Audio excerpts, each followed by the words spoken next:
Buenos días y bienvenidos a mundodesconocido.es.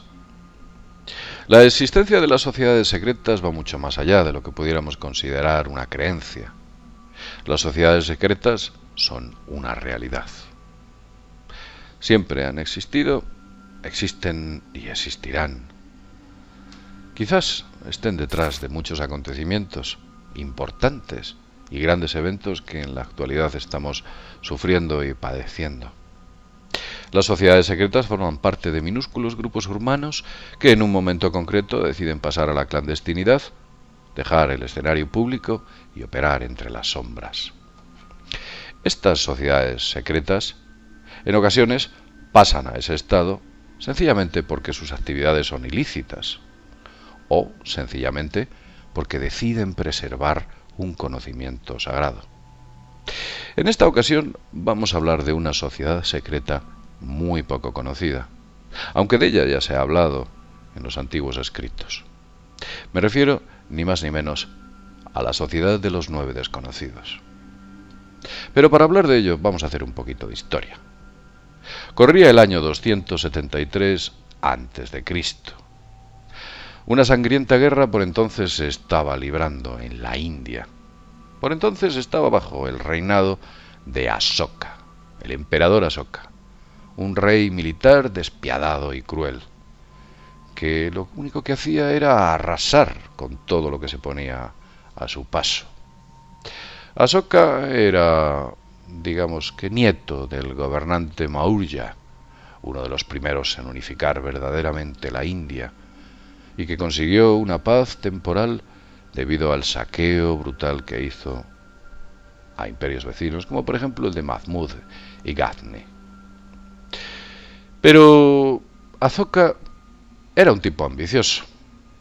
Asoka ambiciaba conquistar una importante región vecina, la región de Kalinga.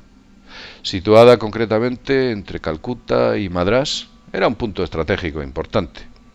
Él sabía que aquella región no era difícil de conquistar. Sus gentes eran pacíficas y sus ejércitos no eran numerosos. El caso es que creó un poderoso ejército para lanzarlo contra el imperio de Kalinga.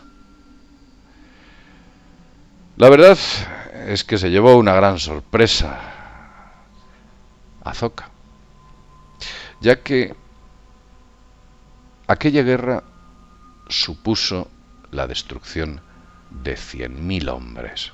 Nunca hubiera pensado Asoka que tan cara le hubiera salido la conquista de aquel reino. La destrucción que se sembró tras aquella guerra era total. La devastación del imperio de Kalinga fue enorme. Tras la guerra, el rey Asoka decidió acercarse al campo de batalla. Y cuando vio aquello, el rastro que habían dejado sus actos, cuando descubrió el hedor de los muertos, la destrucción de la batalla, la muerte y la brutalidad de aquel evento, Asoka cambió de forma de pensar. Su corazón se ablandó y desde entonces decidió renunciar a la idea de someter a otros violentamente. De hecho, se convirtió al budismo y fue uno de los principales difusores de este sistema de creencias. El budismo, más que una religión, es una filosofía. Yo personalmente practico con mucha modestia el budismo. Por supuesto, hay gente que lo hace infinitamente mejor que yo y que tiene unos conocimientos mucho mayores, pero bueno, dentro de las medidas de mis posibilidades intentamos hacer lo que podemos. Centrándonos en Asoka, quien como he dicho se convirtió al budismo y difundió esta idea entre países cercanos como Malasia, Ceilán, Indonesia, Nepal, Tíbet, la China e incluso Mongolia. En la historia que siguió a la batalla, Asoka incluso llegó a evitar tanto la sangre que pasó a predicar el vegetarianismo y el cuidado de los animales. Fue uno de los primeros protectores de los animales. Pero Asoka se dio cuenta, pese a su actitud pacífica, que el mundo mantenía una actitud absolutamente beligerante. Todos los secretos tecnológicos y descubrimientos que la humanidad estaba desarrollando parece que de alguna manera iban siempre encaminados a la producción de armas de destrucción. Con el fin de preservar este conocimiento y que no se utilizasen estas ciencias para destruir a los seres humanos, finalmente optó por crear una sociedad secreta que mantendría el conocimiento acumulado. Esa sociedad sería la sociedad de los 9 desconocidos.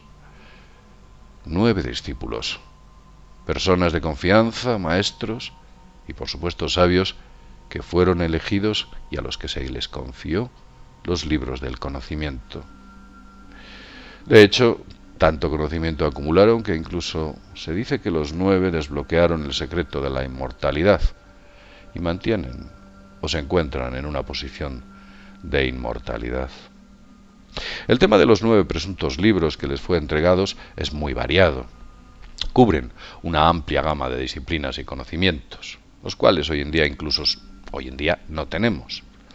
Por ejemplo, en primer lugar, habla de una serie de técnicas, o el primero de los libros habla de unas técnicas de propaganda, la guerra psicológica, la ciencia de la manipulación de las opiniones de masas y de cómo esculpir las actitudes de la sociedad en general. Fue una de las armas más peligrosas del pasado y del presente. El segundo de los libros habla ni más ni menos que de la fisiología humana, un campo igualmente peligroso. Esbozaba cosas tales como crear venenos, matar de manera eficiente, formas para manipular puntos de presión y destruir con un simple toque al enemigo. Era el arte de matar. El tercer libro se adentraba en el área de la microbiología, lo pequeño, el enorme potencial para crear microbios y poder salvar al mundo o sencillamente destruirlo. El cuarto libro hablaba sobre la alquimia, el saber de la transmutación de los metales. Lo cierto es que algo descubrieron, porque en la época de Asoka no fueron pocos los templos que se forraron literalmente de oro. El quinto de los libros hablaba de la comunicación. Por extraño que pareciese, era una comunicación con seres y entidades de otras dimensiones o de otros mundos. El sexto libro hablaba de los secretos de la gravedad e incluía formas para hacer que ciertos aparatos desafiasen las fuerzas de la gravedad. ¿Os acordáis de los vimanas? El séptimo libro almacenaba una enorme cantidad de datos cosmológicos, el funcionamiento del universo, incluyendo, por supuesto, los secretos para viajar más rápido de la luz, la forma en la que doblar el espacio y el tiempo, y la forma en la que viajar entre otras dimensiones. El octavo libro se dice que hablaba de la naturaleza de la luz, incluyendo el aumento o la disminución de su velocidad, la capacidad de doblar la luz a su propia voluntad e incluso utilizar la luz como arma. Y el noveno de los libros, y último, hablaba de sociología. En él se dice que incluía reglas inmutables de la subida y ascensión de imperios, así como de su caída. Hablaba sobre los secretos de cómo predecir la decadencia de estas sociedades y las formas de detener esa decadencia o de acelerarla. Evidentemente usted se habrá dado cuenta que hay muchas cuestiones que parece ser que se están ciñendo a ciertos acontecimientos que han ocurrido en el pasado. Y es que se dice o se cuenta que sobre este conocimiento de los 9 libros ha habido fugas. Por ejemplo, fugas tales como el secreto de la aeronáutica o la capacidad para producir bombas atómicas. Hay un hecho curiosísimo que se produjo en el siglo IX, concretamente en el siglo X. Concretamente ocurrió en Europa y le ocurrió a un papa cuyo nombre es o era Silvestre II. Silvestre II fue un monje benedictino, profesor de la Universidad de Reims, arzobispo de Rávena. El papa, por entonces que reinaba, era Otón III, y gracias a este, Silvestre II pasó a formar parte del papado, como Silvestre II, ya he dicho.